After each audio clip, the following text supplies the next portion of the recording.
মঙ্গলবার গভীর রাতে আচমকা বিধ্বংসী অগ্নিকাণ্ডে পুড়ে ছাই একটি বাড়ি। আগুনে ঝলসে গেল গবাদি পশু থেকে মুরগি। ঘটনায় আহত 2 জন। এই অগ্নিকাণ্ডের ঘটনায় তীব্র চাঞ্চল্য ছড়ালো হিলি থানার লস্করপুর এলাকায়।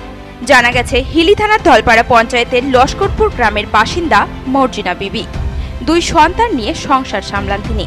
স্বামী ইয়াসিন আরাফাত মণ্ডল নেপালে ফেরিওয়ালার কাজ করেন। কয়েকদিন আগেই তিনি বাড়িতে এসেছেন। গত মঙ্গলবার আত্মীয়দের আমন্ত্রণ করে নৈশভোজনের আয়োজন করা হয়েছিল। এদিন নৈশভোজন সম্পন্ন করে সকলেই ঘুমিয়ে পড়েছিলেন। এদিন গভীর রাতে ঘুম ভাঙতেই হঠাৎ বাড়িতে আগুন দেখতে পান গৃহকর্ত্রী। এরপরেই চিৎকার শুরু করেন তিনি এবং তার 2 সন্তানকে নিয়ে বাইরে বেরিয়ে আসেন। মুহূর্তের মধ্যেই গোটা বাড়িতে আগুন ছড়িয়ে পড়ে। একটি মোটর বাইক বাইরে বের করতে গিয়ে অগ্নিকাণ্ডের ঘটনায় আহত হয় 2 জন। খবর দেওয়া হয় দমকল বাহিনীকে। তবে ঘটনাস্থলে দমকলের একটি বড় ইঞ্জিন পৌঁছানোয় এলাকায় প্রবেশ করতে না পারায় কোনো কাজেই আসেনি। বিধ্বংসী অগ্নিকাণ্ডের ঘটনায় পুড়ে ছাই 3টি টিনের ঘর সহ একটি গোয়াল ঘর এবং আগুনে ঝলসে যায় গবাদি পশু থেকে মুরগি সকলেই।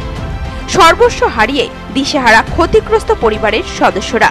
এই বিষয়ে ক্ষতিগ্রস্ত গৃহকর্ত্রী মর্জিনা বিবি বলেন, পয়সা করি মানে 50-55,000 মতো ছিল। আমি হাতে থুইছি, ছাগল ছিল, বেচেছি, বিড়ির বাঁধা। আবার আমার কালকে মানে রবিবারে আসেছে। রবিবারে আসলে মানে একটা ছেলে বিদেশ থেকে আসলে কেমন হয়, আসে আমি আমার করছি একটা লোন শোধ করবো। লোন শোধ করে আমি ফ্যামিলি নিয়ে চলে যাবো নিকালে। ওই জন্য ভাস্তা বড় রাখেছি। খেলে তো খিলা পেলাম না, আমি পুড়ে পেলাম। এখন প্রশাসনের সাহায্য চাইছেন? হ্যাঁ, প্রশাসনের চাই। প্রশাসন যদি সাহায্য করে তাহলে চলতে পারবো, যদি না চলাই তাহলে আমি কেমন আছি? প্রশাসন না চলাই করবো। প্রশাসন যেন সাহায্য করে, আমি প্রশাসনের সাহায্য চাই। এই অগ্নিকাণ্ডের ঘটনায় প্রশাসনের কাছে আর্থিক সাহায্যের আবেদন জানিয়েছেন ক্ষতিগ্রস্ত বাড়ির মালিকের আত্মীয় কুদ্দুস মণ্ডল। বেড়াতে আসে রাত 8টার দিকে শুয়ে পড়েছিলাম। আমার শরীরটা খারাপ, তো রাত 2টা থেকে 2:30টা অবধি আমার বউ ডাকলো। আমার ফুবু এবং আমার খুব কান্না করছিল, তো উঠে সঙ্গে সঙ্গে গেলাম কলের পারে। তারপরে পানি দিয়ে নিমানোর চেষ্টা করছিলাম। তখন দেখছি নিমবিচ্ছে না, তখন গাড়ি বার করার চেষ্টা করছিলাম। বার করা যাচ্ছিল না, মানে দেখাই দেয়।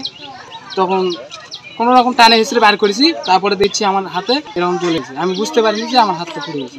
তারপরে কিছুক্ষণের ভিতরে আমি বাইরে যা আসতে দেখছি আমার বাড়ি পুয়ার বাড়ি তছনছ হয়ে গেছে। এখানে আমার দোকানও থাকে, দোকানের যত যা আসলো ওগুলাও পুড়ে শেষ এবং শোকের মুখে গরু বকরি যা আছে সব শেষ। এখন ওদের পরিস্থিতি কিরকম? এগুলো সব পরিস্থিতি বলে কেবল বাড়ি ভিটাটাও ছিল না। 3 ভাই মিলে ওরা এক বাড়িতে ছিল, তো কষ্ট করে এই জায়গাটা কিনলো। 7 শতক জায়গা কিনলো। এই জায়গাটা কিনে কোনো রকম খালি কিনতে বেড়া বাঁধে আছে। এরা মানে আস্তে আস্তে বড় হচ্ছে, কেবল বুঝে উঠছিল তখনই এরকম। এখন প্রশাসনিক সাহায্য চাইছেন? দিলে ভালো, গরিব মানুষ দিলে তো ভালোই হয়। এদিকে এই অগ্নিকাণ্ডের ঘটনার খবর পেয়ে রাতেই ঘটনাস্থলে পৌঁছে ঘটনার তদন্ত শুরু করেছে হিলি থানার পুলিশ।